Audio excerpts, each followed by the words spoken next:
Dengar jelas, Mbak Diala? Suaranya jelas.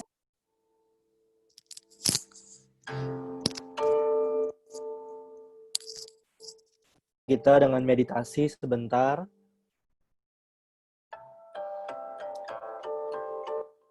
Tegakkan tulang belakang Anda. Rilekskan tubuhnya.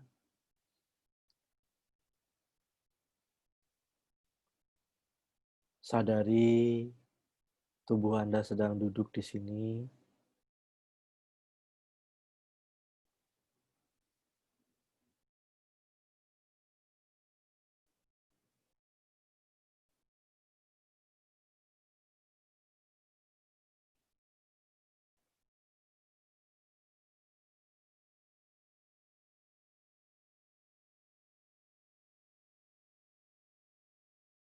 Pikiran datang pergi, tidak masalah. Biarkan pikiran datang, pikiran pergi. Yang penting batin Anda sadar.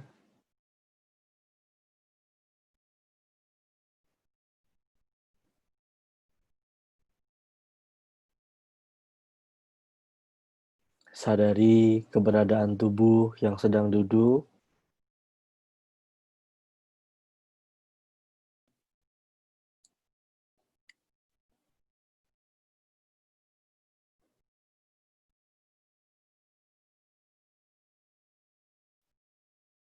Kita niatkan semoga latihan malam ini menjadi penyebab buat kebahagiaan diri saya dan juga kebahagiaan semua orang yang lain.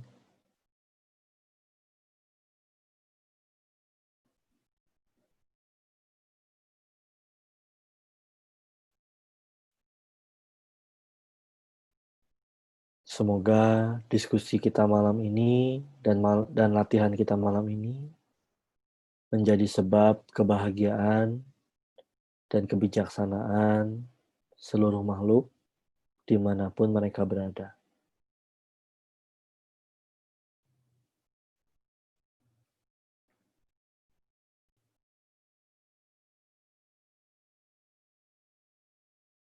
Kita bernafas dengan sadar.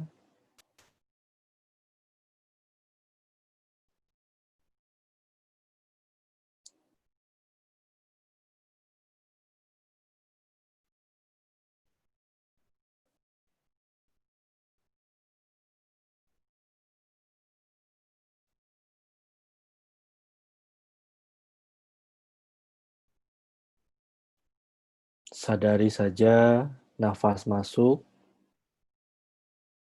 nafas keluar.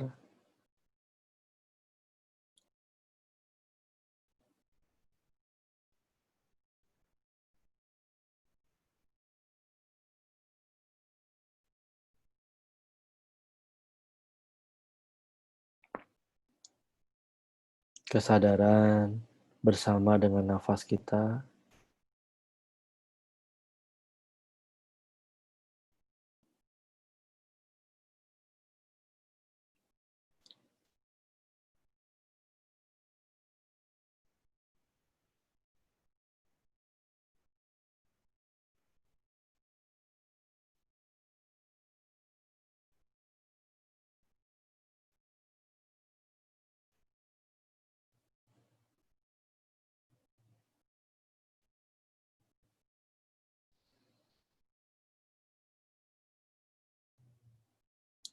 Nafas tidak perlu dinilai, cukup disadari.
Tidak perlu mengontrol nafas. Kita adalah kesadaran yang tahu nafasnya datang, pergi, timbul, tenggelam.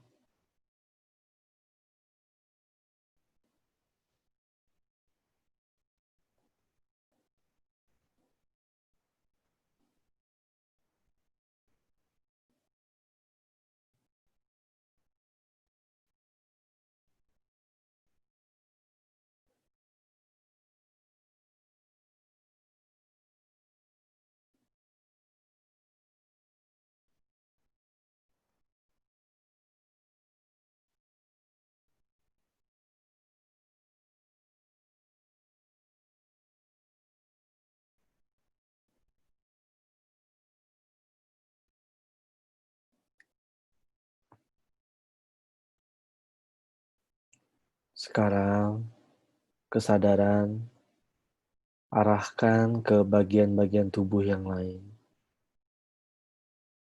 Di mana saja tidak masalah. Mungkin di ubun-ubun, mungkin tetap di nafas, mungkin di tangan, mungkin di paha, tungkai, dimanapun.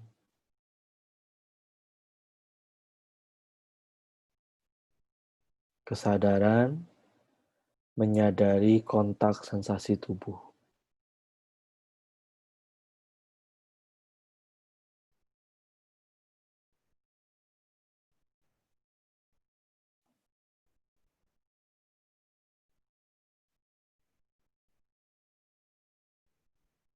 Tubuh kita ini punya rasanya, punya sensasinya.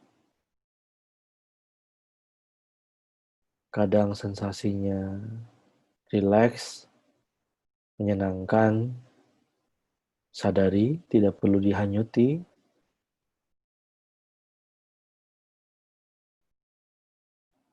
Kadang sensasinya tidak menyenangkan, tegang mungkin.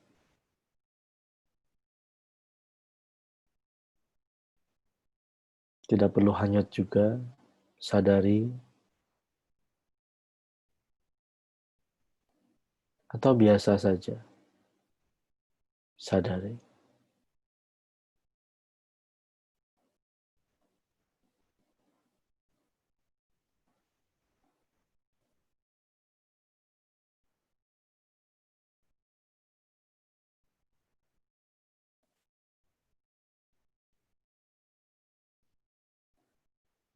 Sensasi apapun adalah tamu dalam kesadaran Anda. Tidak perlu diblok, tidak perlu dianalisis, tidak perlu diusir, sadari saja.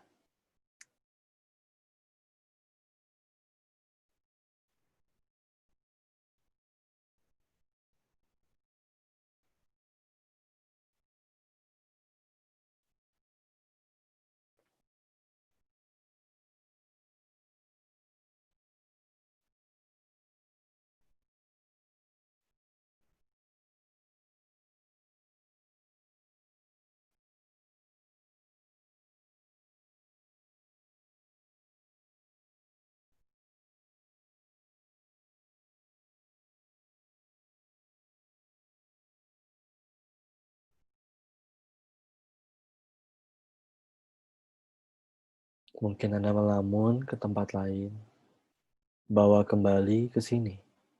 Sadari sensasi apapun yang muncul dari tubuh Anda.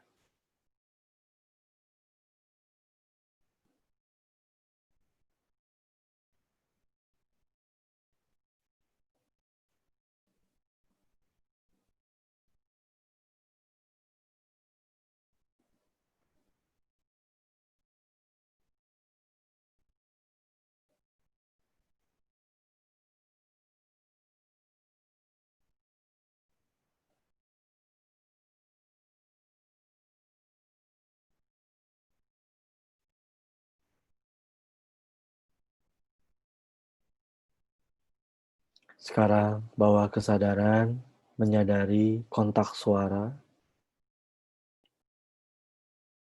telinga kita mendengar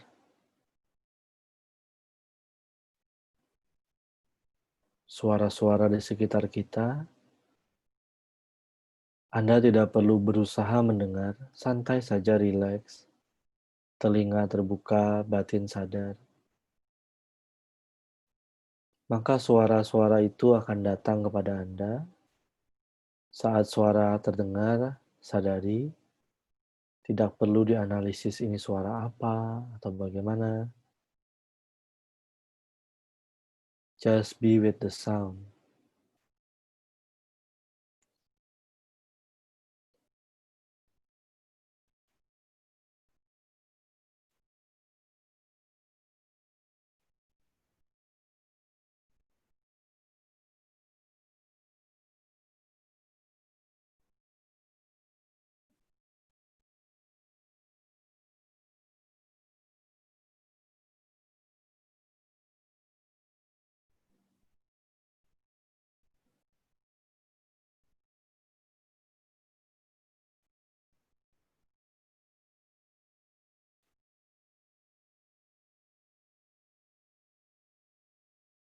Sadari suara.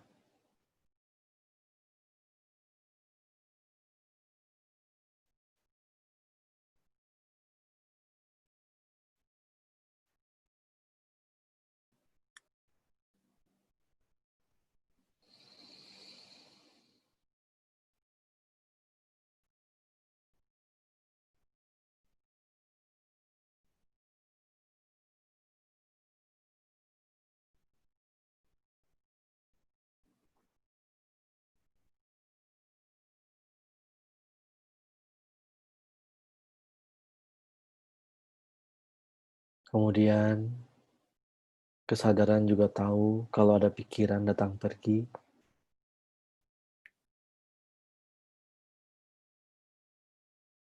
Pikiran itu ibarat pintu yang terbuka,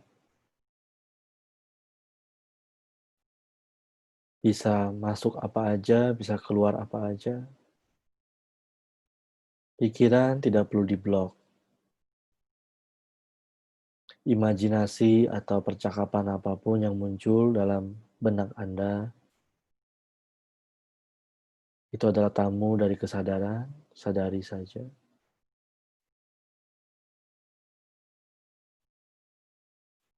Tidak perlu dianalisis ini pikiran apa atau dibumbui atau Anda hanyut dalam pikiran.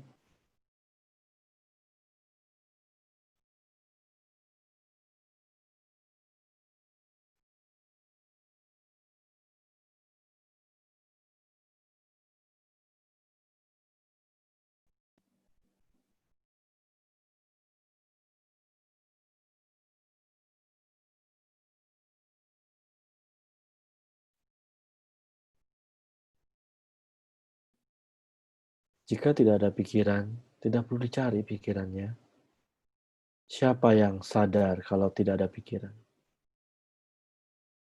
Yaitu kesadaran. Kesadaran yang tanpa objek. Sadar saja.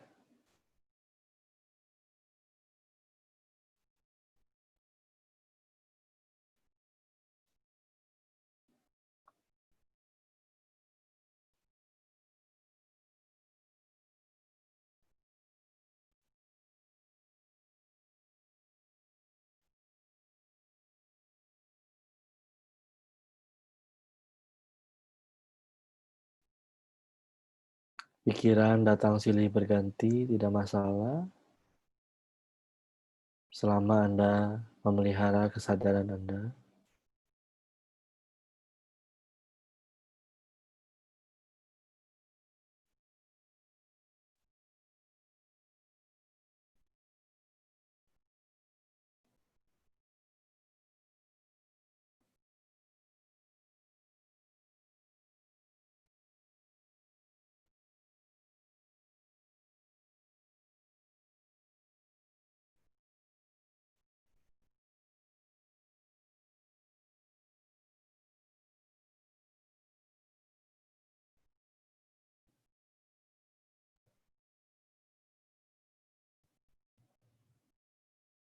pelan-pelan mata boleh dibuka. Mata Anda melakukan kontak visual, bisa melihat warna dan bentuk, sadar saja kalau ada kontak visual, ada penglihatan.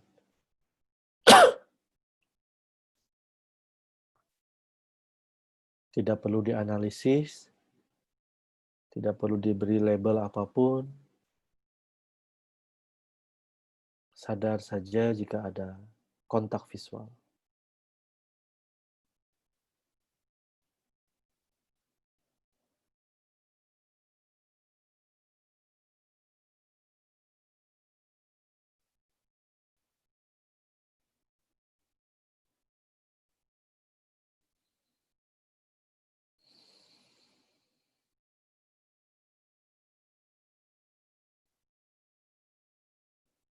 Mata melihat, that's it. Batin sadar mata melihat.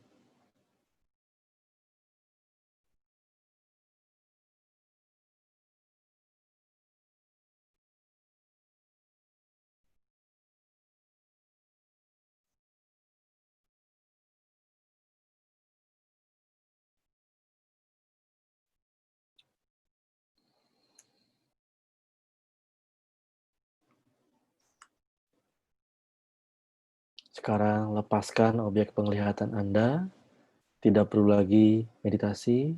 Anda boleh tarik nafas dalam, lepaskan via mulut. Tetap sadar, namun tidak perlu ada usaha lagi bermeditasi. Sadar apa adanya.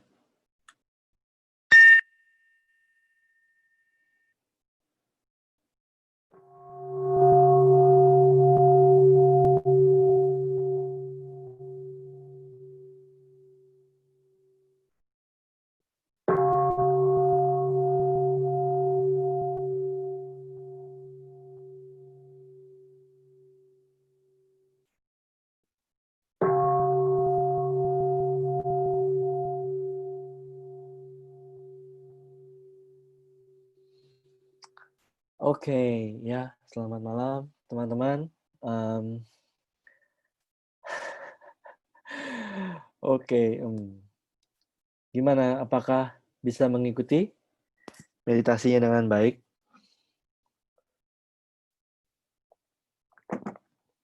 Malam ini 191 orang ya. Terima kasih kepada yang telah bergabung sehingga Anda tetap bisa mengikuti yang part 3. By the way, part 3 ini saya nggak bisa upload ke YouTube karena yang kita lakukan malam ini berbagai eksperimen dan kayaknya tidak cocok untuk dimasukin ke YouTube ya, dan juga membuat orang bingung juga nantinya. Ya, jadi yang part 3 yang hari ini tidak akan kita masukkan ke YouTube. Mohon maaf, bukan kenapa-napa, tapi karena kontennya nanti mungkin tidak cocok untuk dimasukin ke YouTube. Ya, baik. Saya akan kembali ke pembahasan 12 nidana. Hari ini kita akan membahas bagaimana kita kan, jadi dalam tradisi Tergar itu dan dalam tradisi meditasi Buddhis pada umumnya, kita itu ada namanya tiga hal ya yang menjadi pembelajaran. Yang pertama adalah view. View itu lebih kepada cara pandang atau pola pikir atau pemahaman, filosofi hidup atau pengertian, kebijaksanaan akan hidup gitu ya. Kayak kemarin kita sudah belajar part 1, part 2, kita bahas 6 alam emosi, kita membahas 12 sebab musabab yang saling bergantungan. Ya, kita membahas kenapa sih saya menderita, oh ternyata saya punya, ternyata penderitaan saya itu adalah buah dari tindakan saya. Kenapa saya bertindak? Oh, karena saya didorong oleh nafsu keinginan saya. Kenapa saya punya nafsu keinginan? Oh, karena saya terdorong oleh perasaan saya. Kenapa saya punya perasaan? Oh, karena saya terdorong oleh kontak pikiran dan kontak panca indera. Kenapa saya punya kontak indera dan kontak pikiran? Oh, karena saya punya batin, saya punya tubuh. Kenapa saya punya batin dan saya punya tubuh? Oh, karena ada dorongan, kesadaran yang sankara, yang terbiasa ingin kecanduan melakukan sesuatu. Kenapa kok saya ingin ingin terus melakukan sesuatu? Oh, karena saya terus melakukan sesuatu akibat kebodohan batin saya. Kenapa saya maksudnya apa kebodohan batin itu? Oh, saya tidak mengenali kebenaran. Saya tidak mengenali hakikat siapa diri saya. Saya tidak mengenali hakikat dari hukum alam semesta ini, sehingga saya cenderung melakukan hal-hal yang tidak berguna buat kebahagiaan saya. Akhirnya itu, kita terjebak dalam doing akhirnya punya, ini kalau kita lihat mulai dari, ignorance, kemudian ada doing, formation, sankara ya, karma, kemudian didorong oleh karma itu kita mulai ada kesadaran yang berlanjut atau, rebirth consciousness ya, kalau Anda percaya reinkarnasi itu sampai kehidupan berikutnya, tapi kalau Anda tidak percaya reinkarnasi itu juga kita alami dalam kehidupan sekarang. Pembahasan ini sudah dibahas di part 2. Jadi, saya tidak ulangi lagi ya. Kenapa kok kenapa, terus, kesadaran yang berlanjut ini, apa efeknya? Oh ya, akhirnya saya mendorong mendorong diri saya untuk mengambil bentuk dan rupa yang baru ya, tubuh dan batin ya. Seperti pria dan wanita dalam satu perahu. Jadi seperti pikiran, seperti batin dan, tubuh bekerja sama dalam melakukan sesuatu gitu ya. Akhirnya ya itu, mulailah panca indera dan pikiran, mulailah ada kontak, mulailah ada sensasi, mulailah ada keinginan, mulailah ada kemelekatan, mulailah ada akibat dari tindakan-tindakan kita itu ya. So, kita udah bahas ini kemarin, teman-teman. Sampai sini dulu cakupannya minggu lalu. Apakah ada pertanyaan? Silahkan. Karena habis ini kita akan coba eksperimen.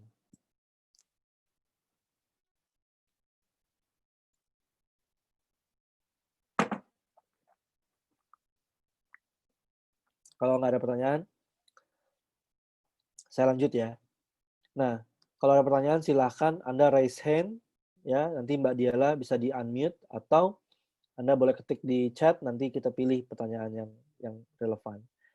Nah, saya cuma mau bilang begini, kalau gitu gimana dong, kalau saya,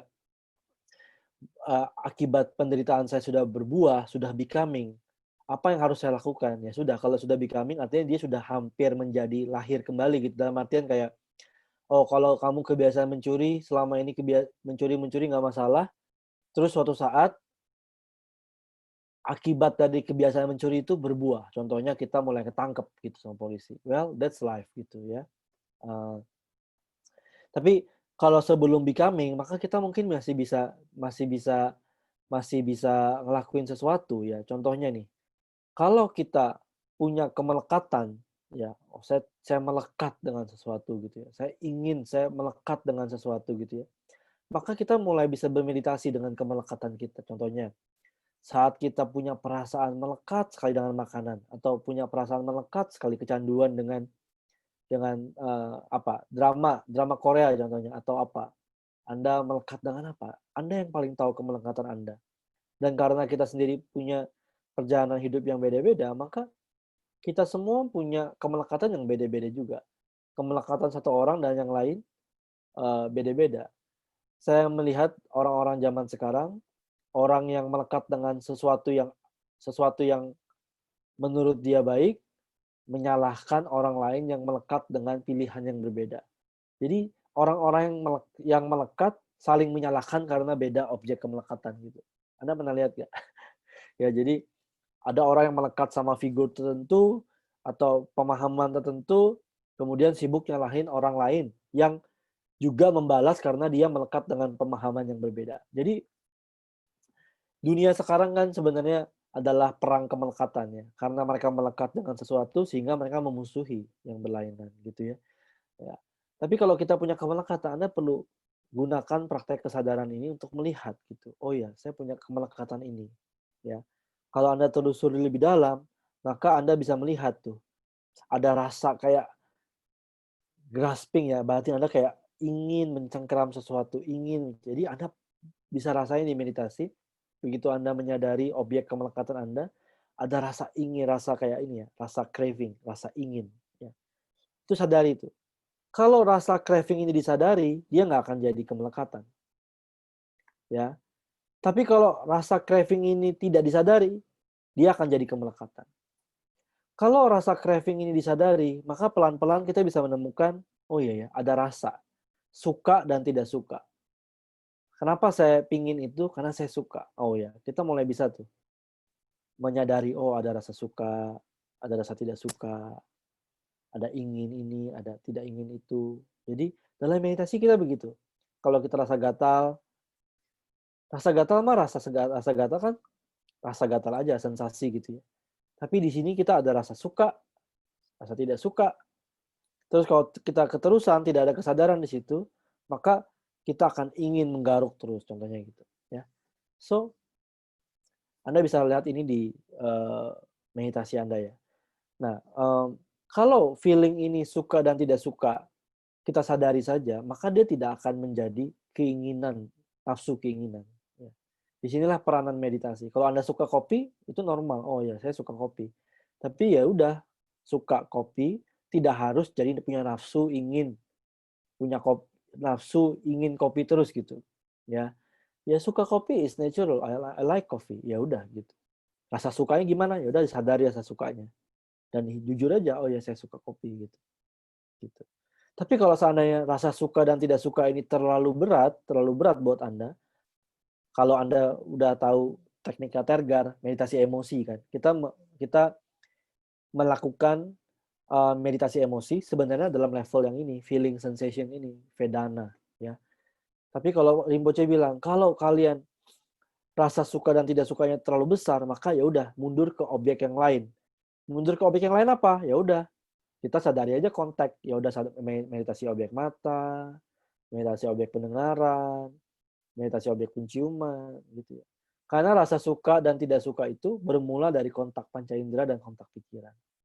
Ya. Kalau kontaknya disadari, maka dia tidak akan cepat menjadi rasa suka dan tidak suka. Gitu. Jadi sebenarnya meditasi itu akan gimana ya? Akan bisa masuk ke semua aspek ini hingga roda ini tidak terlalu cepat berputar. Gitu ya. Nah, mungkin sampai sini dulu. Mungkin Mbak Diala ada pertanyaan kah? Ada pertanyaan ini dari Kristi Wijaya, mungkin tadi sudah dijelaskan ya, bagaimana cara meditasi dengan objek kemelekatan. Mau dijelaskan lagi penekanannya atau? Kita akan eksperimen aja langsung ya. Oke. Saya akan saya akan minta kita semua nonton video. Ini alasannya kenapa tidak boleh diupload di YouTube. Karena kalau diupload ke YouTube mungkin kena sensor. Nah, pada saat kita nonton video ini, maka panca indera kita akan melakukan apa? Kontak. Mata kita akan melihat video, telinga kita akan mendengar. Ya kan? Jadi kita pakai objek visual dan objek pendengaran.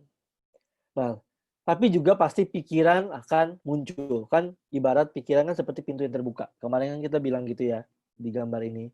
Jadi pasti pada saat Anda nonton video, banyak pikiran tuh yang muncul dan datang pergi, yang mungkin mengomentari, dan lain-lain. Nah, tugas Anda pada saat nonton video ini, Anda duduk dalam postur meditasi, mata jangan ditutup karena Anda sedang menonton video. Anda harus melakukan, oke? Tapi bawalah kesadaran Anda untuk menyadari kontak. Anda boleh memilih mau nyadarin kontak visual, atau menyadari suara, atau menyadari pikiran yang komentar, atau kalau sudah muncul di bawahnya rasa, suka, tidak suka, sadari juga rasa, suka, dan tidak suka. Kalau seandainya sudah muncul ingin atau benci gitu ya, sudah mulai muncul emosi, maka sadari emosinya. Jelas ya? Jadi Anda stay dalam kesadaran. Ya. Anda akan lihat tuh putaran roda ini seperti apa dalam diri Anda. Belum tentu film ini akan membuat Anda mempunyai emosi atau gimana. Enggak, saya nggak janji itu. Tapi yang saya inginkan hari ini, coba praktekin meditasi kita dengan menonton movie ini. Movie-nya pendek, ya. Tapi saya harap kita bisa ngelakuin ya. Coba dulu ya, latihan ini latihan. Mbak Diala, apakah ada pertanyaan lain yang kita bisa jawab sebelum nonton movie atau nonton movie dulu aja? Ini ada beberapa pertanyaan sih, tapi sebaiknya kita nonton dulu. Jadi Ya. biar ada experience. Ya, lebih baik kita coba nonton dulu, ya. Nanti Anda akan praktekin dulu. Karena kalau tidak, nanti ini nggak bisa ngerti. Saya bingung ngomongnya gimana. Oke, jangan ketawa ya teman-teman ya. Sebentar, saya harus share screen dulu. Mana sih? Oh, ini dia. Share. Nonton ya. Postur meditasi, tegakkan badannya, biarkan panca indera dan pikiran kontak, Anda sadari. Kalau sudah muncul rasa, sadari rasanya, suka, tidak suka, netral. Kalau sudah mulai muncul emosi, sudah mulai muncul ada nafsu, keinginan membalas atau memiliki, sadari juga. Oke?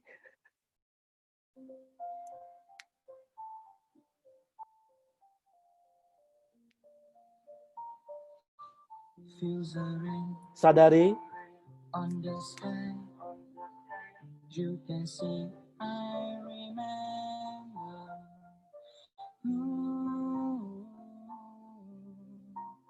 Feels the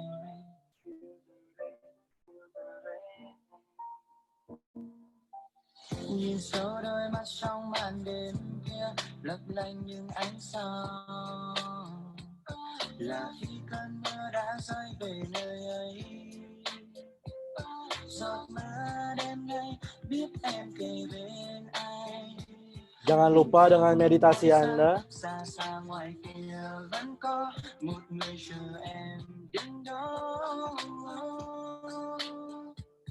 Là khi giọt mưa rơi lại nặng thêm nữa. Giọt mưa ngoài đó vẫn đang chờ em. Người đó vẫn đang đợi chờ em. Lặng nhìn mưa rơi anh nhớ bóng dáng ngày nào đi qua giá rét từng ngày mưa.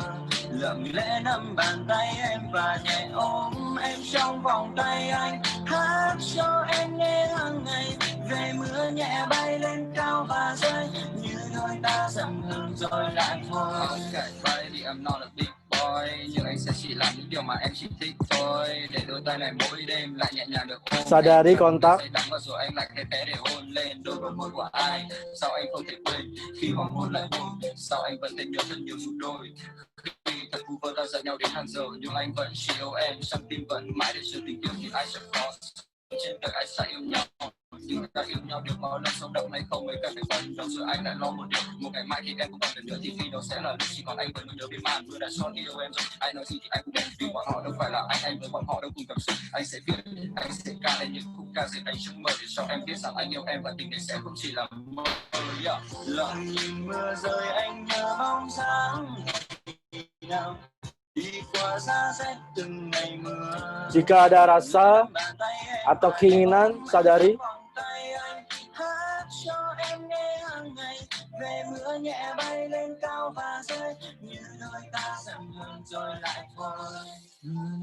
Trên từng con phố mưa đã qua, cầm bàn tay em và đi đến cuối chân trời của một tình yêu. Mưa vẫn mong chờ em trở về cùng mưa những ngày nào. Cùng đứng dưới mưa nắm bàn tay anh, nắm bàn tay anh, yeah, yeah. Nắm bàn tay anh. Lặng nhìn mưa rơi anh nhớ bóng dáng ngày nào đi qua giá rét từng ngày mưa. Maintain kesadaran Anda. Em trong vòng tay anh hát cho em nghe hàng ngày về mưa nhẹ bay lên cao và rơi như đôi ta dần rồi lại thôi.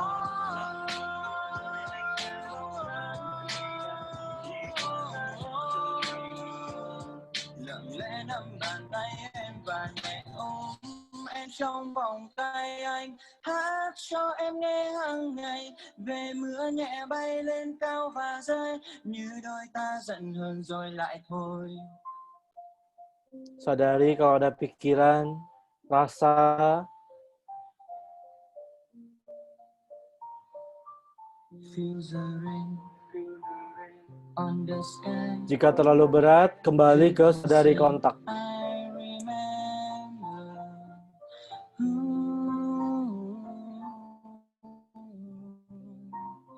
Feel the rain.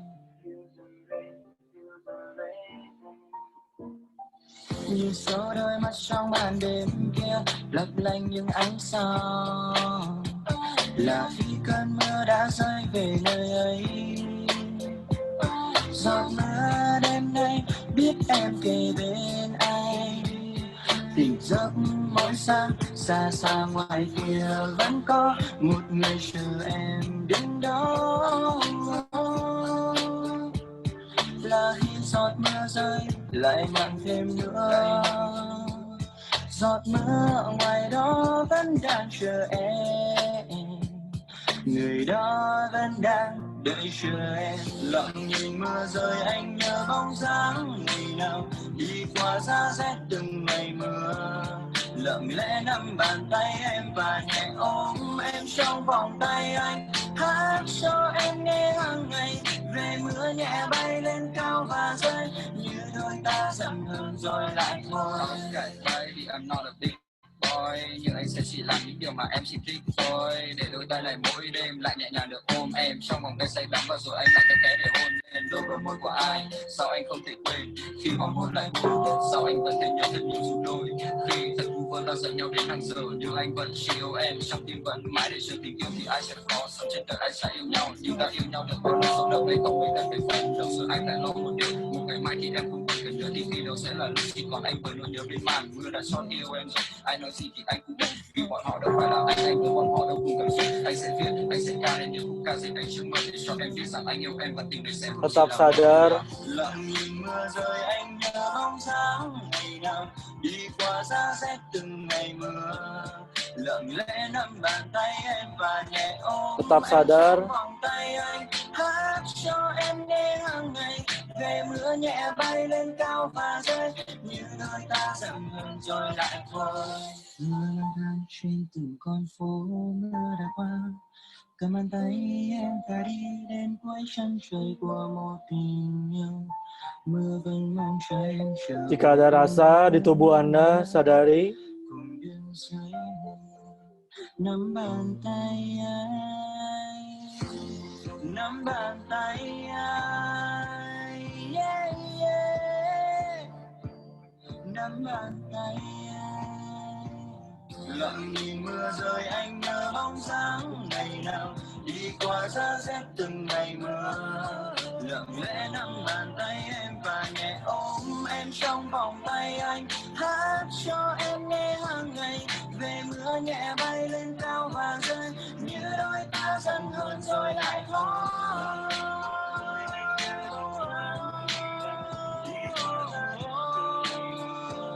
Lặng lẽ nắm bàn tay em và nhẹ ôm em trong vòng tay anh, hát cho em nghe hàng ngày về mưa nhẹ bay lên cao và rơi, như đôi ta giận hờn rồi lại thôi.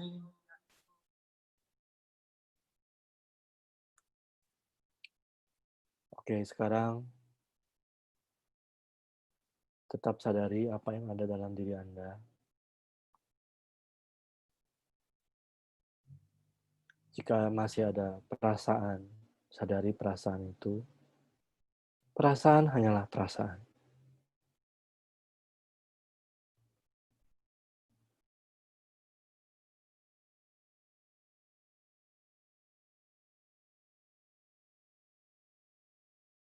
Emosi itu kita rasanya di tubuh, kita rasakannya di tubuh, mungkin ada sensasi-sensasi di badan. Sadari saja.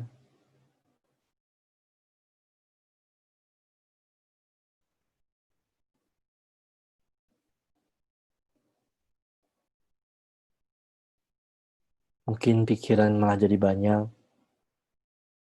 Sadari pikiran-pikiran itu.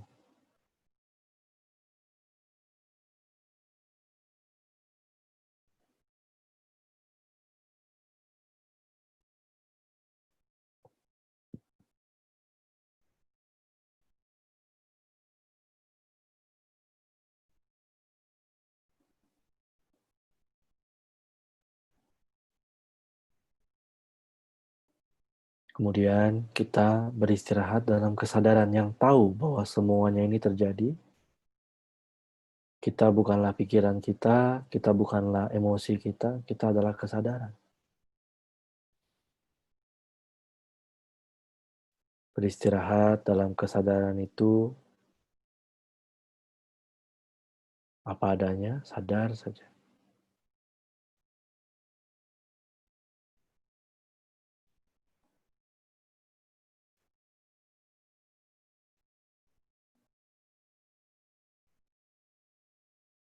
Kesadaran melampaui roda ini.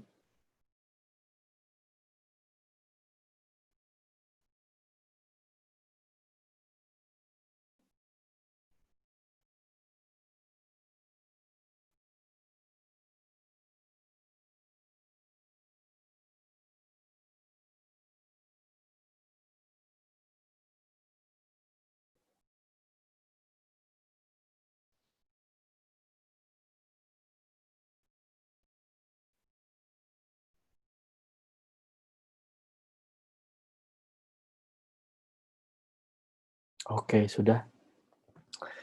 Oke, gimana? Ada pengalaman kah?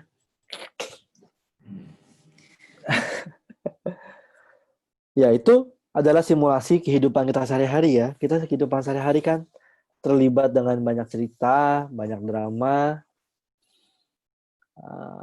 Ya, jadi seringkali kita kan tanpa lagi melihat kontak, tanpa lagi melihat ada kontak indera, kontak pikiran, tanpa kita lihat rasa, kita langsung hanyut dalam roda ini dan terus berputar gitu. Tapi di sini kita kayak ada kekuatan kesadaran. Kita sadar kalau ada pikiran, sadar ada kontak, sadar ada rasa, sadar ada nafsu keinginan, sadar ada rasa ingin menjadikan becoming sesuatu. Ya, so gimana? Bisa relate nggak sih dengan topiknya? Ada bingung nggak? Mbak Diala, tolong Mbak Diala kalau ada pertanyaan.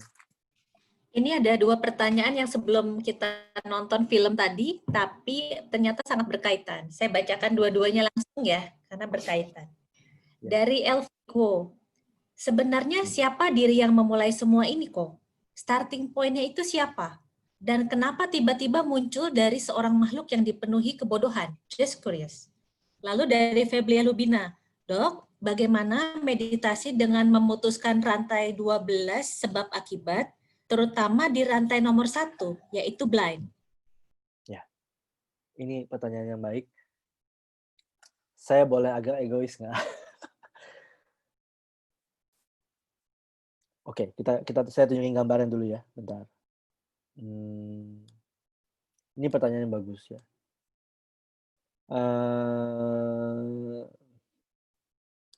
Oke, kelihatan kan gambarnya ini? Ya kan, kelihatan gambarnya 12-12-nya kan? Ya. Kenapa ini dibilang sebagai roda samsara? Karena dia tanpa awal, tanpa akhir. Jadi artinya kayak pertanyaan in the beginning, kenapa? Awal mulanya gimana gitu. Awal mulanya gimana kita jadi bodoh batinnya? Itu adalah pertanyaan yang tidak bisa dijawab dengan konsep logika manusia. Kenapa? Karena karena kalau kita melihat roda ini, maka tidak ada yang namanya awalnya, in the beginning, nggak ada. Karena dia akan terus berputar. Jadi ignorance yang orang buta ini akan mengakibatkan adanya karma, kekuatan karma, kemudian akan mengakibatkan adanya batin yang berkelanjutan, kemudian akan ada batin yang tumbuh terus begitu. Terus becoming lagi kan. Becoming itu kemudian karena dia bodoh batinnya, dia akan terus berputar. Maka Saya juga pernah bertanya ini kepada Mingyur Rinpoche, apa proses in the beginning-nya apa? Nah, masalahnya adalah in the beginning itu tidak relevan untuk ditanyakan dalam konteks ini karena konsep beginning adalah konsep ilusi. Karena konsep awal hanya ada jika ada waktu. Padahal realitas ultimate-nya waktu itu sendiri adalah ilusi. Kenapa kita bisa bertanya awalnya gimana? Karena kita merasa bahwa waktu itu dimulai dari satu titik poin gitu. Dan nanti akan berakhir. Akan ada titik awal, ada akhir gitu. Tapi dalam konsep yang ultimate, kalau kita mau lihat kebenaran sejati, maka waktu itu sendiri ilusi. Kita akan mengalami itu kalau Anda sudah belajar di Joel Loving Level 3, di mana Rinpoche memperkenalkan timeless awareness, kesadaran yang melampaui konsep waktu. Saat kita beristirahat dalam kesadaran itu, maka waktu itu sudah lepas. Bahkan sekarang saintis dalam dunia fisika kuantum, maka begitu mereka meneliti konsep kuantum, menganalisis hakikat dari sebuah material, mereka lihat, oh materi ini, apa sih esensi dari materi? Mereka melihat atom. Mereka lihat lagi, apa sih esensi dari sebuah atom? Oh, ada partikel yang lebih kecil. Proton, elektron, neutron. Mereka cari lagi, apa sih esensi dari subatomic particle? Oh, ada quark. Terus diteliti lagi, ujung-ujungnya yang disebut sebagai collapse. Dalam artian, di situ tidak ada lagi gravitasi, tidak ada lagi space, tidak ada lagi waktu. Ya. Jadi kayak collapse, ya. Tidak ada lagi, kan kalau makanya juga kalau Anda tahu ilmu pemrograman komputer kan sekarang pakai 0 dan 1. Kayak apa namanya?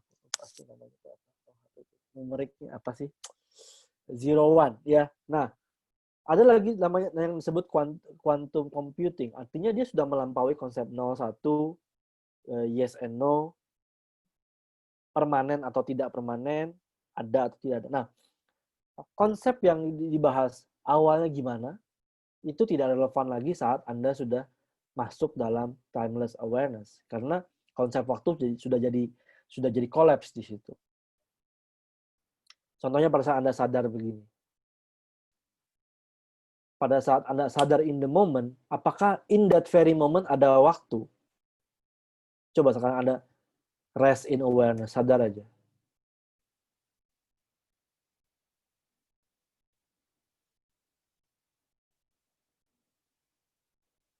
Maka dalam momen sadar aja itu, there is no time. Yang ada hanyalah hidup ever present kita bilang.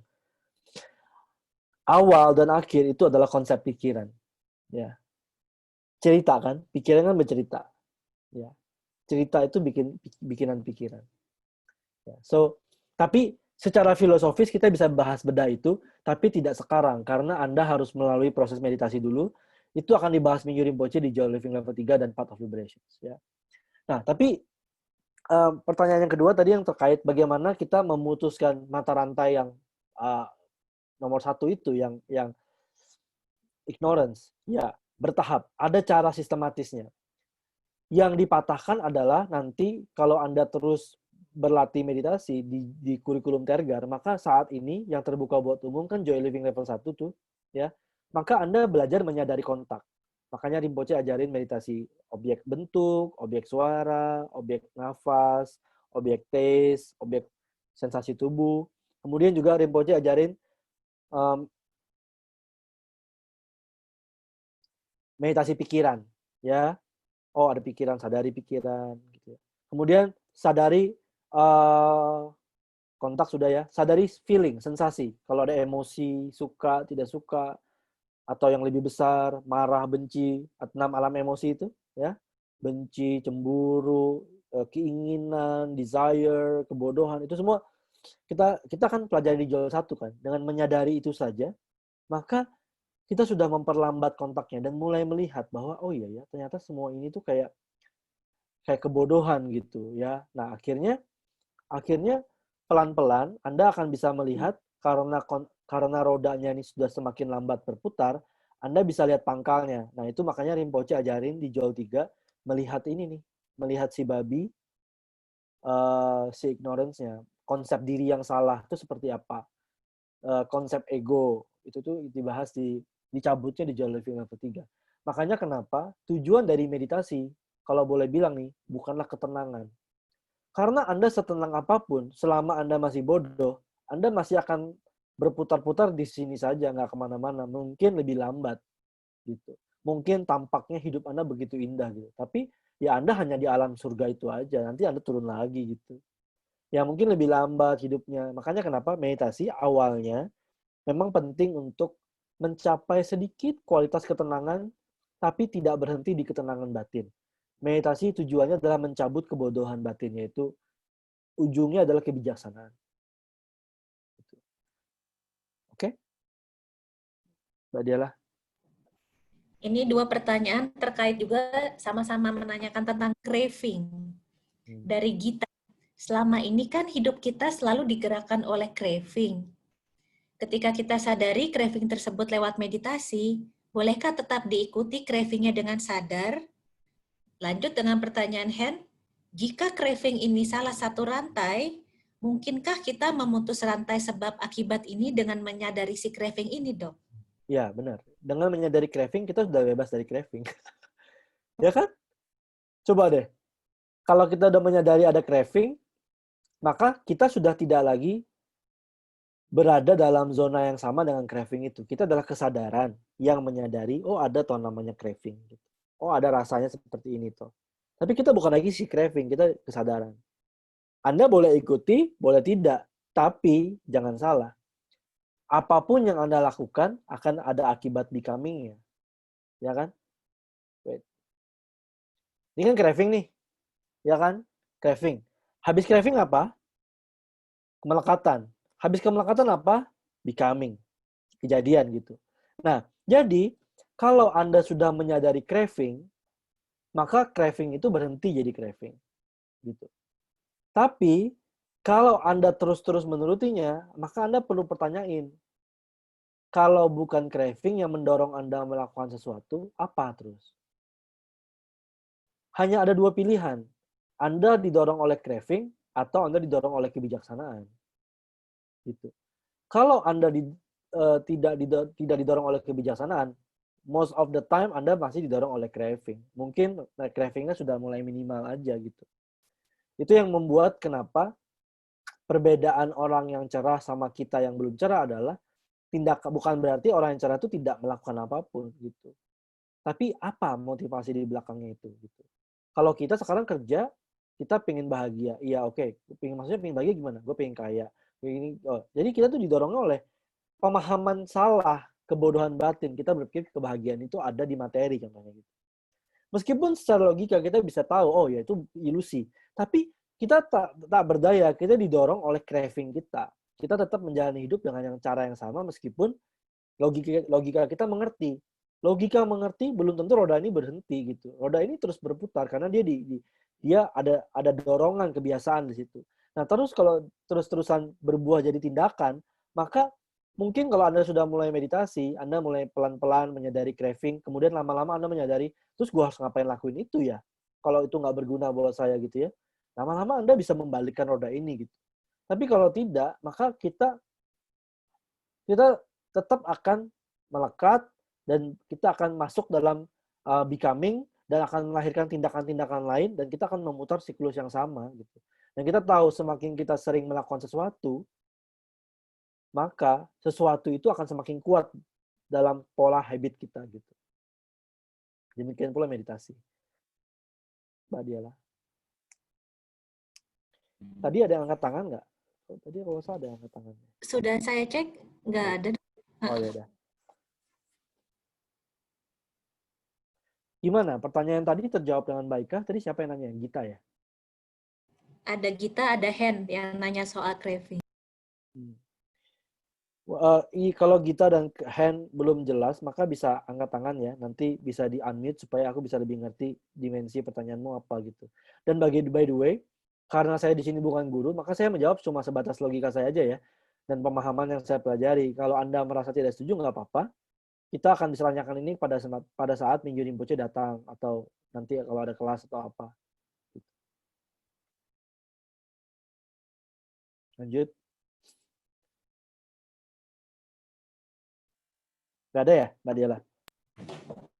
Nggak ada, Dok. Gak ada ya? Pertanyaan. Gak ada? Oke, kita lanjut latihan.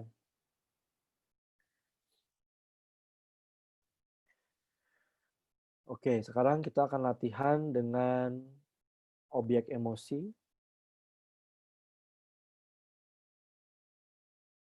Duduk dengan tegak, rilekskan tubuh.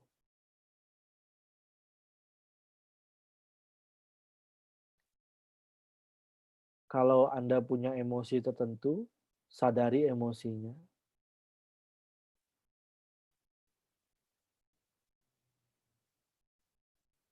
Jika tidak ada emosi tertentu, ya udah sadar aja.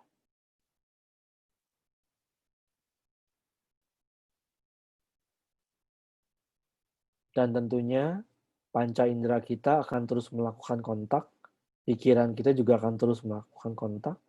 Anda boleh menyadari kontak-kontak tersebut tidak masalah.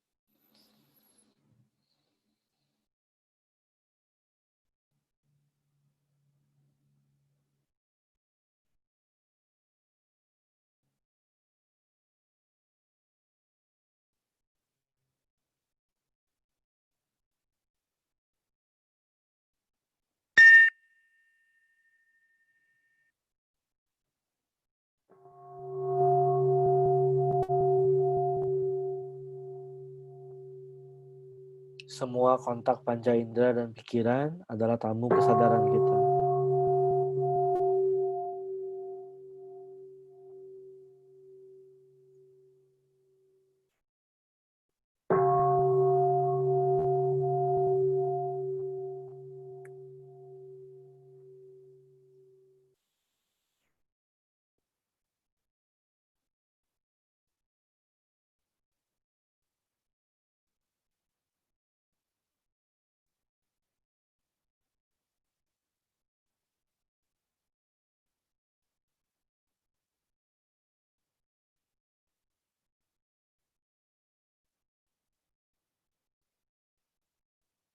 Sekarang, kita coba eksperimen sedikit. Kesadaran yang menyadari kontak visual dan kesadaran yang menyadari pendengaran adalah kesadaran yang sama.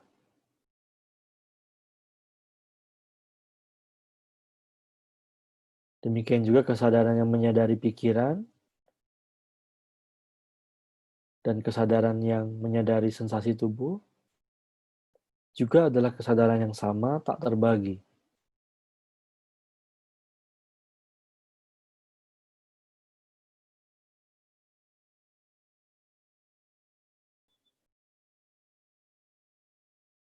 Kita beristirahat dalam kesadaran yang seperti itu. Objeknya berubah-ubah, namun kesadaran tak terpengaruh dan tak berubah.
Kita akan nonton movie satu lagi, pendek. Tetap dalam postur meditasi. Tetap kenali kesadaran Anda saat Anda nonton film ini. Dan ingat, jika ada kontak, sadari. Kalau sudah ada rasa, sadari rasa, emosi. Jika sudah ada nafsu keinginan untuk membenci atau mengingini, sadari juga nafsu keinginan untuk membenci dan mengingini itu. Dan perlakukan semuanya menjadi tamu dalam kesadaran Anda.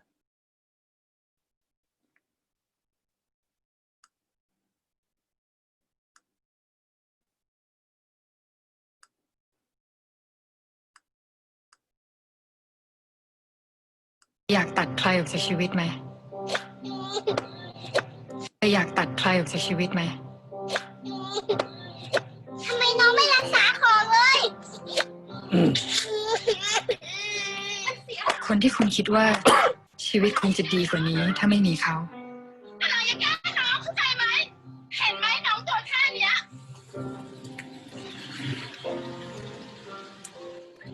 มาตรงเวลานี้ เป็นขยะที่ต้องเก็บกวาดเป็นภาระ เป็นกาฝากที่สลัดทิ้งไม่ได้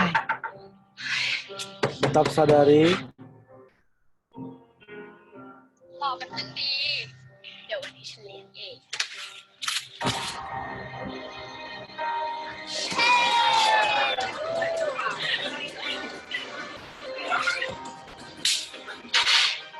แกขโมยเงินฉันมาใช่ไหม ถ้าพ่อแม่ก็ไม่เสียไปแล้วทิ้งแกไว้กับฉันเนี่ยลูกยี่ฉันทิ้งแกไปแล้วแล้วทำไมไม่ทิ้งล่ะ บางทีฉันอยากให้เขาตายด้วยซ้ำดูเหมือนสวรรค์จะรับฟังคำอธิษฐานของฉัน แต่ฟังผิด คุณเป็นมะเร็งนะครับ มันได้ลุกลามไปสู่อย่างอื่นด้วย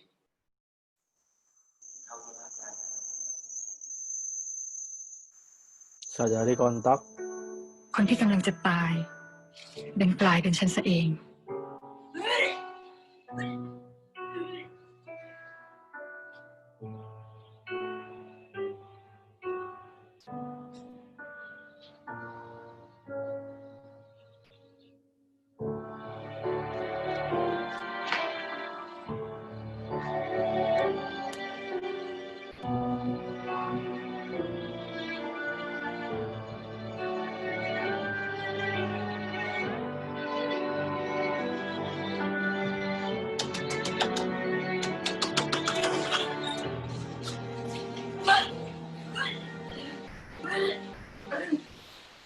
เป็นไรอ่ะ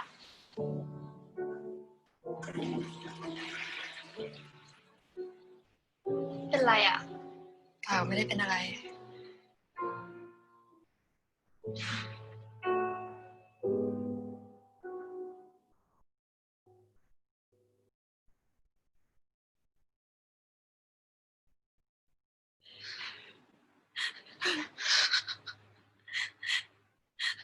เป็นอะไรทำไมไม่บอกอ่ะ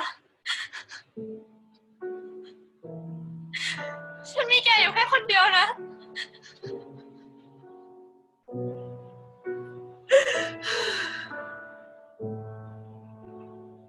ฉันไม่เคยคิดเลยว่า คนที่ฉันอยากจะตัดออกจากชีวิตมากที่สุด จะกลายเป็นคนที่ต่อลมหายใจ ให้ฉันอยากมีชีวิตอีกครั้ง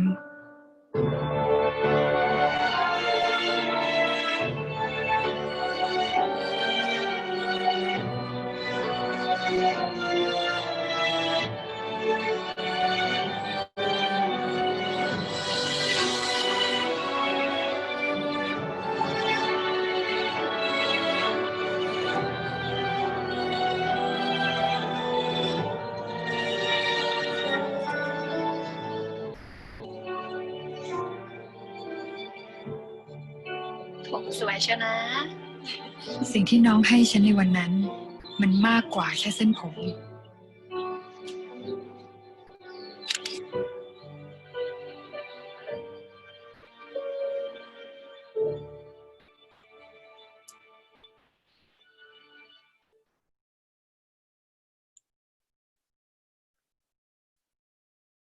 Oke, tetap dalam postur meditasi, sadari apapun yang masih ada dalam diri Anda.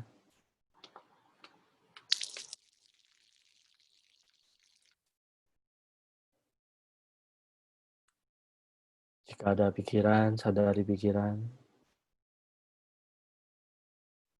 Jika ada sensasi di tubuh, sadari sensasi di tubuh.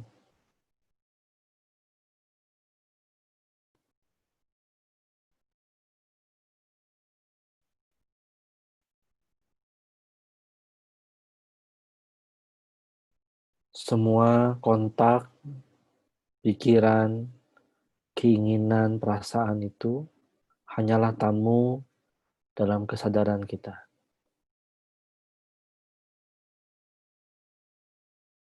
Kita sadar saja.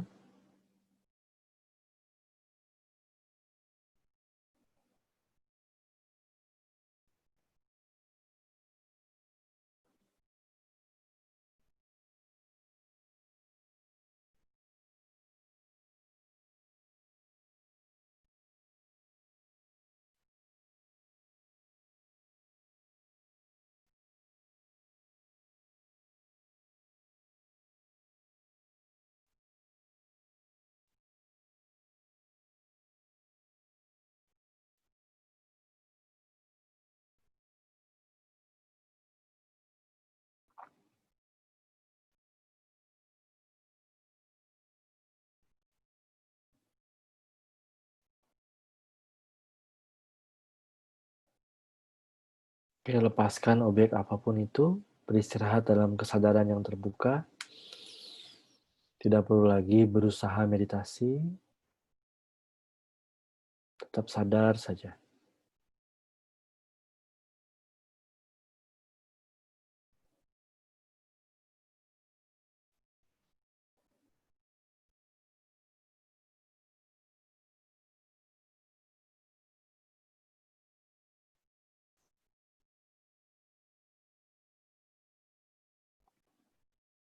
Oke, sudah. Jadi, yang tadi kita lakukan itu adalah hanya sekedar simulasi ya, dengan berbagai skenario. Tapi yang terjadi sebenarnya nanti adalah saat Anda dalam kehidupan sehari-hari, Anda akan melakukan kontak, pasti karena kita punya panca indera, kita punya pikiran, kontak tidak bisa dicegah ya. Tapi kontak akan berkembang menjadi rasa. Begitu dia berkembang menjadi rasa, suka, tidak suka, netral, maka Anda sadari itu. Karena kalau Anda tidak menyadari, maka rasa suka, tidak suka, dan netral itu, dia akan berkembang, tak terkendali menjadi nafsu, keinginan, ada nafsu penolakan gitu. Dan nafsu, keinginan, dan penolakan itu kalau Anda tidak sadari, Anda lalai dalam menyadarinya, maka dia akan berkembang menjadi melekat dan membenci. Kalau Anda gagal mengenali kemelekatan dan kebencian, maka Anda akan gagal untuk mencegahnya berkembang lagi menjadi becoming ya, dan memulai siklus yang baru ya. Jadi dalam tradisi Tergar maka kita diajarin untuk mengenali spot by spot ya, dan dalam tradisi kita maka kita harus bawa meditasi kita bukan sekedar duduk hening gitu ya, tidak ngapa-ngapain. Itu perlu dilakukan untuk menstabilkan pengenalan kesadaran kita. Tapi kita perlu membawa agar kesadaran yang kita kultivasi dalam meditasi ini itu bertemu dengan kontak-kontak dalam hidup sehari-hari kita, bertemu dengan pikiran-pikiran dan yang terjadi, bertemu dengan rasa-rasa yang muncul, dan bertemu dengan nafsu-nafsu keinginan dan nafsu-nafsu penolakan yang muncul sebelum dia berubah lagi menjadi kemelekatan dan kebencian gitu ya. Jadi kita perlu membawa meditasi yang kita kultivasi ini itu keluar dalam bentuk aplikasi. Itulah kenapa Mingyur Rinpoche bilang kita belajar teorinya view, kita praktekin meditations, tapi kita perlu bawa meditation ini dalam kehidupan sehari-hari. Kita tidak stuck duduk diam gitu. Kita perlu bawa ini dalam kehidupan sehari-hari. Kita perlu bawa kebijaksanaan dalam kehidupan sehari-hari, sehingga kita pelan-pelan bisa melihat roda ini tuh begitu ilusi gitu ya. Jadi kita bisa keluar dari belenggu ini gitu. Itulah kenapa Mingyur Rinpoche bilang Kalau view itu seperti head, kita belajar teorinya, meditasi itu seperti heart, kita berpraktek, tapi kita jangan lupa membawa itu ke dalam tangan kita, hand. Bagaimana kita membawa teori ini dan praktek meditasi kita dalam bertemu dengan keseharian saat kita harus melakukan kontak, saat kita harus berhadapan dengan pikiran, perasaan, keinginan, dan yang lain-lain yang berkembang menjadi lebih lagi gitu ya. Dan saya mau tambahkan, kalau Anda meditasi ya, maka Anda akan melihat yang formasi ini, yang nomor 2 ini, itu seperti kegelisahan yang mendasar ya. Pada saat Anda duduk diam, tapi ada rasa kegelisahan karena harus diam gitu. Anda mungkin lihat ya, jadi kalau Anda sedang duduk diam, ada aja rasanya ingin benerin rambut lah, ingin ini, ingin itu. Jadi ada kegelisahan yang tidak bisa diam. Nah, itu adalah sankara ini. Ya. Yang kita sebut sebagai sankara duka, penderitaan akibat karena terjebak dalam sankara gitu. Ya. Jadi penderitaan itu ada 3. Yang pertama penderitaan level kasar, sakit, tua, mati, jelas ya. Bangkrut, ekonomi ini dipecat, dan itu kan jelas penderitaan. Tapi ada penderitaan yang lain, penderitaan akibat perubahan. Ada penderitaan yang lebih halus lagi, yaitu penderitaan akibat sankara. Kegelisahan mendasar gitu, kegelisahan ingin doing something, kegelisahan ingin membentuk periuk-periuk. Ya. Itulah yang kita rasakan pada saat kita disuruh duduk diam pertama kali. Wah, ada gejolak itu ya. Gelisah ya, kegelisahan itu adalah sankara. Ya. Oke, Mbak Diala, mungkin sebelum kita akan akhiri dengan praktek meditasi lagi. Ya, ada 3 pertanyaan, Dok. Yang 2 terkait emosi. Pertanyaan pertama dari Farah Siman, 9 Juli lalu. Apa artinya judge watch the emotion and don't identify? Dan bagaimana melaksanakannya? Lalu pertanyaan terkait emosi dari Sieniati Jaya. Dalam kondisi meditasi, waktu menonton, kita tidak bisa hanyut dalam emosi kita. Bagaimana kita bisa tetap dalam kondisi ini dalam kehidupan sehari-hari? Ya, karena untuk yang kedua dulu ya, lebih gampang soalnya. Ya karena kita ingat hari ini kita sedang meditasi gitu. Intinya sebenarnya bukan sulit sebenarnya. Intinya kita lupa. Dalam kehidupan sehari-hari kita lupa. Rinpoche pernah bilang, kesadaran itu Anda tidak perlu usahakan. Anda tidak bisa meningkatkan kesadaran. Anda tidak bisa menumbuhkan kesadaran. Enggak sih. Kesadaran itu maksudnya, kesadaran sudah sempurna ada. Tapi kita tidak ingat, kita tidak kenali gitu. Kalau kita udah kenali pun kita nggak ingat gitu. Makanya kenapa Minyo Rinpoche bilang, kalau bisa dalam keseharian kita kasih kayak stiker atau kasih apa ya, dilatih batinnya agar ingat dengan kesadaran gitu. Mungkin Anda bisa setting mindfulness bell gitu. Jadi begitu Anda sudah dalam kehidupan sehari-hari Anda hanyut dalam doing and becoming gitu ya. Begitu ada bunyi tong gitu ya, Anda oke, ingat sadar lagi. Kemudian Anda sadari apa yang Anda alami, sadari kontak Anda, sadar kalau Anda sadar bahkan. Maka Anda pelan-pelan sudah melihat, oh ya, ini gue berputar terus nih rodanya gitu. Nah, Anda mulai bisa melihat, oh ya, oke. Anda mulai ada kayak secercah kejernihan gitu ya. Oh ya, gue ngapain aja dari pagi sampai malam ya, berputar-putar gitu ya, kurang lebih. Nah, tadi yang maksudnya just watch, don't identify adalah menyadari emosi. Dan pada saat Anda menyadari emosi, maka emosi itu bukan lagi Anda adalah kesadaran. Artinya Anda tidak lagi teridentifikasi sama emosi. Selama ini kan kalau Anda emosi itu adalah Anda. Tapi kalau kita sekarang menyadari ada emosi yang muncul, maka Anda adalah kesadaran. Emosinya tidak diblok, tidak diusir, kita hanya perhatiin aja, sadari. Begitu kita menyadari emosi, kita adalah kesadaran, emosi adalah objek kesadaran. Kita tidak lagi teridentified sama emosi. Maksudnya itu. Nah, ada sebuah perkataan menarik dari mentor saya, dia bilang gini. Kan kita sering bilang, contohnya saya lagi marah gitu ya. Kita kan sering bilang, Yudi marah gitu, contohnya. Yudi marah gitu. Tapi sebenarnya bukan Yudi marah, tapi Yudi sedang mengalami kemarahan. Ngerti ya? Karena kalau kita selama ini Yudi marah, itu kan kayak kita dan kemarahan jadi satu. Yudi ya marah gitu. Tapi kalau sekarang kita Yudi sedang mengalami kemarahan, kita tidak lagi teridentifikasi dengan kemarahan. Oh, kemarahan itu bukan saya kok. Saya, kesadaran ini, sedang mengalami kemarahan yang muncul. And that's okay. Selama kita menyadari ada kemarahan. Jadi bukan Yudi marah, tapi Yudi sedang mengalami kemarahan. Artinya beda itu. Mungkin dari sisi bahasa nggak jauh beda, tapi dari sisi pengertian berbeda sekali. Ya, Mbak. Dari Jess, apa peranan meditasi dalam 12 mata rantai ini dan bagaimana cara kita untuk mendengar panduan Buddha untuk tidak lagi berada dalam 12 lingkaran ini yang ada dalam tangan makhluk yang seram itu? Terima kasih. Oh ya, kan tadi sudah dibahas mengenai meditasi. Oh ya, by the way, saya harus klarifikasi. Ini kan dulu saya bilang ini adalah Raja Yama kan. Salah. Dia Raja Kala. Sorry ya, bukan Raja Yama, tapi Raja Kala. Kala itu adalah waktu. Ya. Jadi dia disebut sebagai Batara Kala, ya, dewa waktu. Artinya apa? Dia raksasa yang memperbudak kita dalam lingkaran ini. Jadi kalau jadi lingkaran ini itu adalah dalam sorry, ini ada bel, saya matiin dulu ya. Bentar. Nah, Anda bisa setel bel-bel begini nih dalam laptop Anda. Kalau Anda sedang meeting, kadang-kadang Anda sudah mulai hanyut dalam meeting Anda ting gitu. Oh ya, saya sadar lagi gitu. Saya sering gitu kadang-kadang. Nah, oke, bentar ya. Ini saya lagi share screen nggak sih, Mbak? Sorry. Mbak Diela. Saya lagi share screen nggak ya? Saya lupa nih. Tidak lagi share screen, Dok. Ini semua galeri view.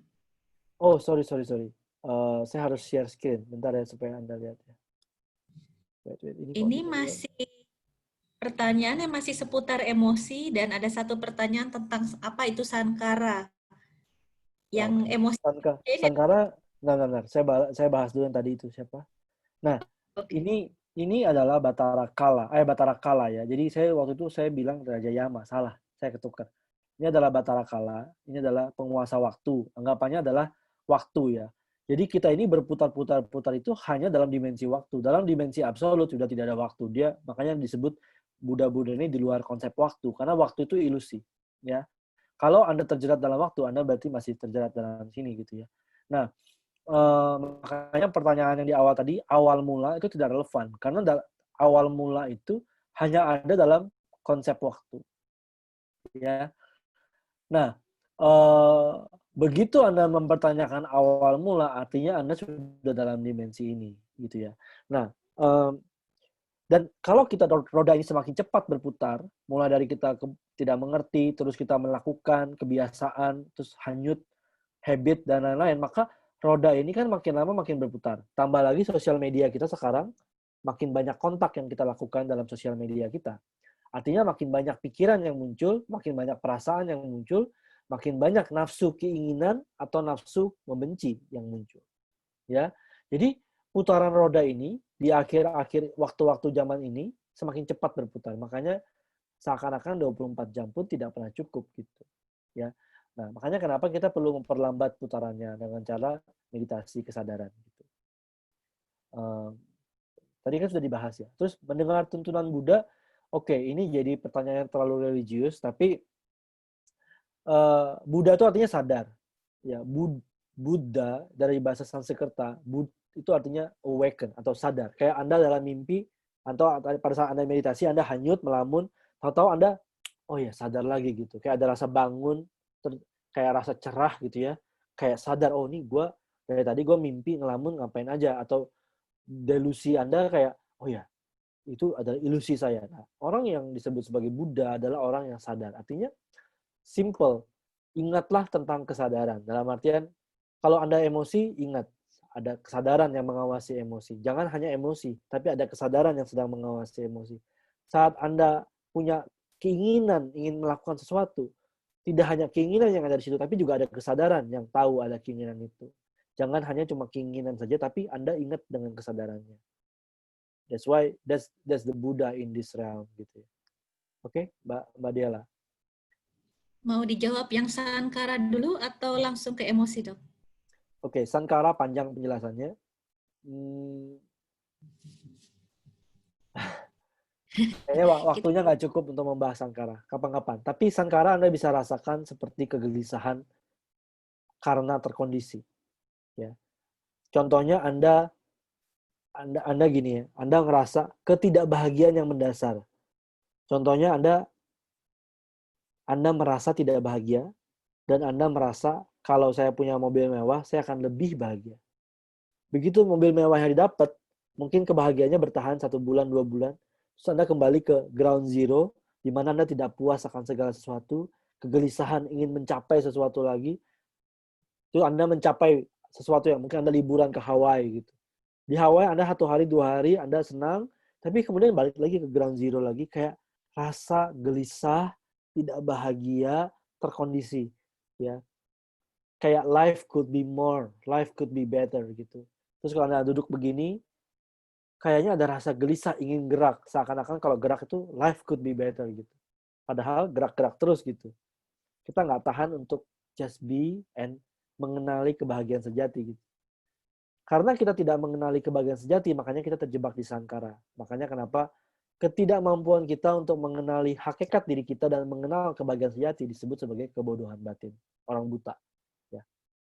Jadi kalau Anda sudah sering ikut sesi-sesi Tergar, maka ini seperti rangkuman dari semua hal yang pernah kita bahas sebelum-sebelumnya. Lanjut Mbak Diala. Ya, ini dari Susan Guo. Dok, jika emosi yang disadari terus rasanya jadi semakin besar dan gak nyaman, apakah lama-lama jadi hilang? Lalu pertanyaan Hen, bisa berarti kita gunakan kesadaran untuk memperbolehkan kita marah-marah dan atau emosi-emosi yang lain berarti ya dok ya? Ya. Oke, ini pertanyaan berbeda tapi berhubungan. Pada saat kita menyadari kemarahan, Mingyur Rinpoche bilang kita lepas dari kemarahan. Pada saat kita menyadari emosi apapun itu, entah emosi yang mengecil, apakah emosi yang membesar, maka kesadaran itu sendiri tidak pernah terpengaruh oleh emosi. Sama seperti entah itu awannya berpetir-petir, punya puting beliung, entah dia ada pelangi atau tidak, maka keindahan atau keburukan itu tidak pernah mempengaruhi angkasa. Ya. Angkasa menjadi space sehingga terjadi semua manifestasi itu, tapi angkasa tidak pernah terpengaruh atau terpolusi oleh manifestasi itu. Contohnya, kalau saya bakar di ruangan ini sesuatu, maka space ini tidak pernah terpengaruh oleh api. Dalam artian, emosi kita tidak akan pernah merusak kesadaran. Ya, entah emosi itu mengecil ataupun membesar. Jadi buat Ibu Elvi, Susan Guo, maka kalau Anda menyadari emosi, emosinya makin lama makin besar, makin besar, makin besar, apakah itu masalah sebenarnya? Tidak. Bagi kesadaran tidak masalah. Toh Anda bebas dari emosi. Anda bisa mengamati emosi itu, Anda adalah kesadaran. Entah dia mengecil emosinya, entah dia membesar, entah dia meledak emosinya. Dalam kesadaran itu Anda tidak terpengaruh dari emosi itu. Betul, kalau emosinya diperhatikan makin lama membesar, maka suatu saat dia akan boom, emosi itu akan meletus seperti bubble, kata Mingyur Rinpoche, kayak bubble, pop. Kemudian emosinya kayak hilang, yang ada kesadaran yang jernih. Itu mungkin Anda rasakan kalau Anda nangis, sudah begitu meluap semuanya, Anda kayak, ada rasa jernih gitu. Meletus emosinya, kembali kepada kesadaran.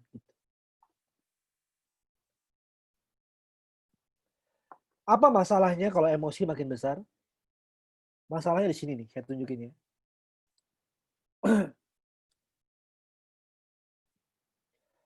Emosi itu di sini kan, nomor 7. Karena ada emosi, maka ada rasa suka dan tidak ada nafsu, keinginan. Ya, kalau emosinya senang, kita ingin memiliki. Kita mengentertain emosi itu. Kalau emosinya tidak senang, contohnya kemarahan atau kegelisahan, maka kita juga punya nafsu. Nafsu ingin menghentikan emosi itu. Jadi kalau Ibu Susan merasa bermasalah dengan emosi, yang merasa bermasalah itu bukan kesadaran. Yang menjadi masalah itu adalah craving untuk menghentikan emosi itu. Makanya kalau memang ternyata terlalu berat emosinya dan tidak sanggup untuk menyadari cravingnya, maka mundur dulu deh, mundur ke kontak, mundur untuk meditasi yang lain. Jangan meditasi emosi terus, tapi kembali ke meditasi suara, meditasi bentuk, sampai kekuatan kesadarannya lebih stabil. Terus, apakah kalau gitu kita menyadari emosi itu, kita bisa seenak-enaknya dengan emosi itu? Enggak dong. Saat kita sadar dengan emosi, maka kita udah di luar pengaruh emosi itu. Artinya, kalaupun emosi itu kita mau ekspresikan, bukan lagi karena nafsu, tapi karena kebijaksanaan. Karena kita berpikir, aku perlu menyampaikan dengan lebih tegas, contohnya gitu. Tapi dia bukan lagi kayak Anda diperbudak oleh emosi, seakan-akan Anda harus meluapkan. Gitu. Ya kan? Bedanya begitu. Oke, kita akan meditasi sebentar sebelum kita tutup.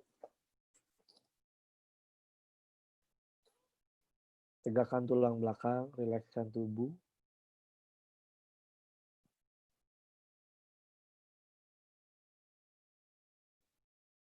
Sekarang batin dan tubuh duduk bersama-sama dan sadar saja.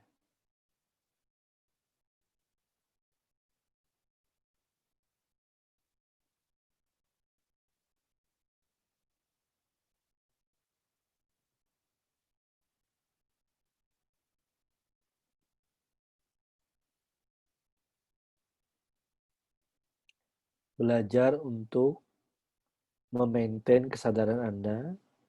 Saat Anda hanyut, kembali sadar lagi. Saat Anda hanyut lagi dalam roda ini, kembali sadar lagi.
Sadar saja.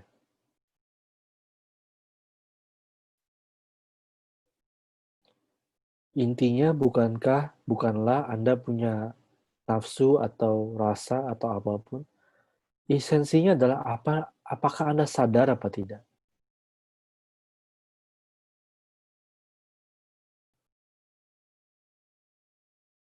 Maka apapun yang muncul, apakah kontak, apakah rasa, apakah ingin, sadari saja.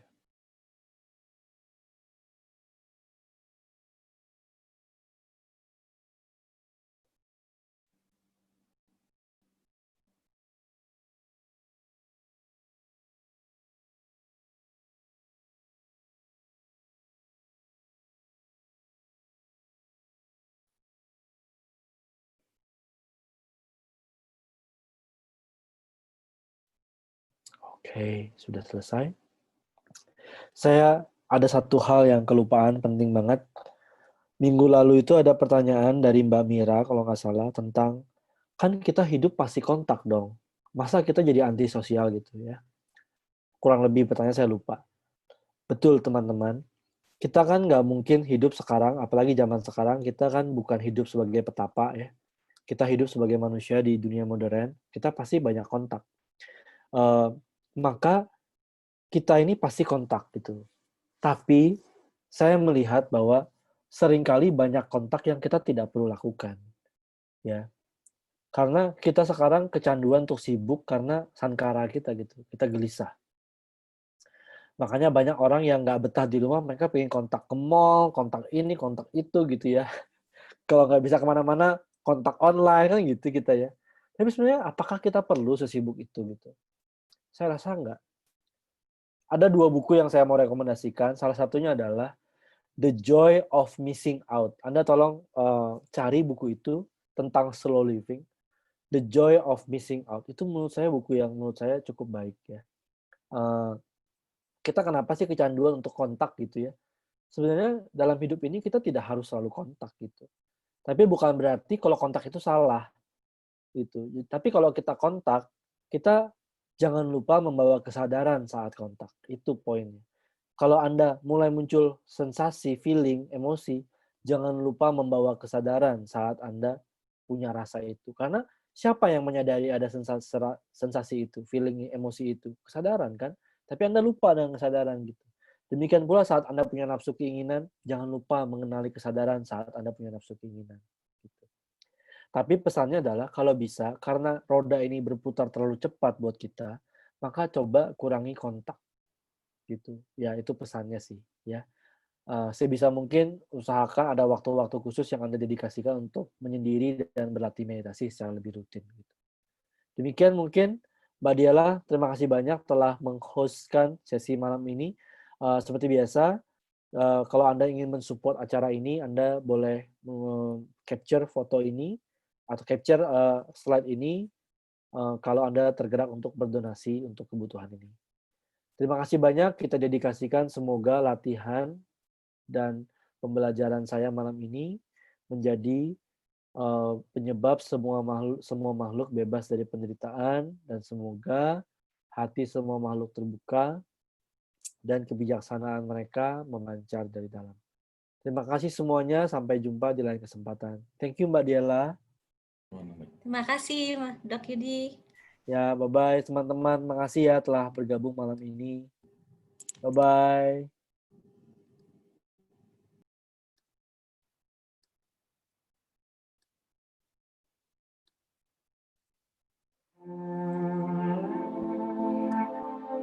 Terima kasih.